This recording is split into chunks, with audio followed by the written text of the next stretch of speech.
جاء باليسعى إلينا يوم لقى سيباستيان سار معه بكل مكان ما أوفاه ما أحياه بل ينجح في كل ما يفعل بل وسيباستيان غنوا معنا اكتبوا معنا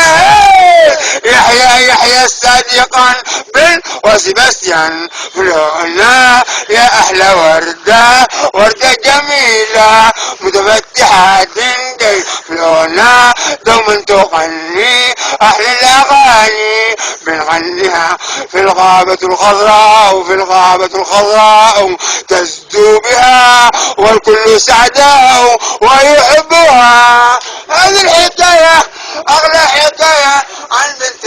عن بنت الحلوة اسمها